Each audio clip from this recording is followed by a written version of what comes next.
Hello दोस्तों, जय रणछोड़, जय श्री कृष्ण। दोस्तों, स्वागत है आपका हमारे चैनल जय रणछोड़ में। सामने आए हैं भगवान कृष्ण का नियोजन। मान के इसे सुनने की कोशिश करी और सुनने के बाद अपने जीवन में उतारने की भी कोशिश करें। यकीन माने, जो कोई ये संदेश सुनेगा और उसी तरह जीने की कोशिश करेगा, उसकी ज़िंदगी खूबसूरत हो जाएगी भगवान श्री कृष्ण की कृपा से। तो चलिए, आज का संदेश क्या है यह जानते हैं। भगवान श्री कृष्ण अपने भक्तों से कहना चाहते हैं कि तू फिक्र मत कर बंदे, कलम हमारे हाथ में है। तू कर मत फिक्र, जो हुआ नहीं हम करेंगे, वह जो तूने शायद सोचा ही नहीं। अरे तू हर रोज सोचता है कि खुद को बदलेगा, एक नई शुरुआत करेगा, जो हुआ उसे भूल जाएगा, जीवन में आगे बढ़ने की कोशिश करेगा। पर यह सब तू कर ही नहीं पाता, क्योंकि हमेशा वही बातें तुझ पर हावी पर हो जाती है जो तेरे लिए अच्छी नहीं होती है, और वही सोचकर तू खुद को तकलीफ देता है। और फिर ये जिंदगी तेरे लिए मुश्किल पैदा करती है और तू खुद को संभाल ही नहीं पाता है। इसलिए मैं तुझसे कहता हूँ कि जितना ही कम दुनिया से तू वास्ता रखता है, उतनी ही खूबसूरत तेरी जिंदगी का रास्ता होता है। और जितना कम तू दुनिया से वास्ता रखता है, उतनी ही खूबसूरत तेरी जिंदगी का रास्ता होता है।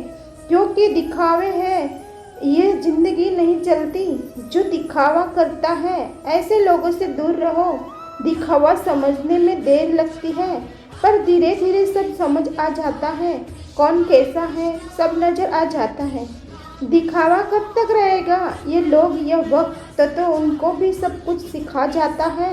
लेकिन तू एक बात याद रखना, जीवन में कुछ लोग इसलिए ज़िंदगी में आते हैं ताकि तू जान सके कि तुझे कैसा नहीं बनना है।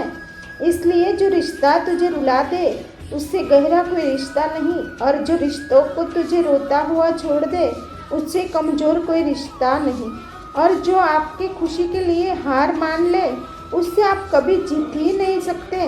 और ऐसा कोई व्यक्ति अगर तुम्हारे पास है तो उसे समझने की कोशिश करो, उसे अपने आप से दूर कभी मत करो। और इस दुनिया में तेरे पास अगर ऐसा कोई नहीं है तो चिंता मत कर, एक कृष्ण हमेशा तेरे साथ रहेगा। कोई कुछ भी कहे, स्वयं को शांत रखना सीखो, क्योंकि धूप कितना भी तेज क्यों ना हो, समुद्र को सुखा नहीं पाती है। समुद्र को सुखा नहीं पाती। तुझे लगता है ये जिंदगी तुझे रुलाती है, लेकिन सच तो यह है कि जिंदगी नहीं तुझे रुलाती, बल्कि तेरे मन जैसी बातें नहीं होती, इसलिए तुझे ये जिंदगी अच्छी नहीं लगती। लेकिन एक बात याद रखना, तेरे हिसाब से ये ज़िंदगी नहीं चलती। तेरे लिए क्या अच्छा है उसी हिसाब से मैं तेरी ज़िंदगी बनाता हूँ। ज़िंदगी जीते जीते एक बात याद रखना, तुम्हारी कई सारी समस्याओं का कारण तुम्हारी खामोशी नहीं बल्कि तुम्हारी जुबानी होती है। आवश्यकता है ज़्यादा बोलना दुखों का कारण बन सकता है, इसलिए कम बोले लेकिन स्पष्ट बोलो, और जितना जरूर है उतना ही बोलो। और इसलिए शायद मौन को हिंदू धर्मों का उच्च स्थान है। अरे इतना ही नहीं, सहत और मौन का भी गहरा संबंध होता है। मन से मानसिक शांति तुम्हें प्राप्त होती है और विचारों में एकाग्रता आती है। और इसलिए आज तक बड़े बड़े साधु संतों ने, बड़े बड़े विद्वानों ने मौन धारण करके गुप्त ज्ञान को भी पा लिया है। और यही तुम्हारी समस्या कि तुम चुप ही नहीं रह सकते, और चुप ना बैठने के कारण कई सारी समस्या तुम्हारा सामना करना पड़ता है, और कई सारी समस्या को तुम खुद ही आमंत्रित करते हो।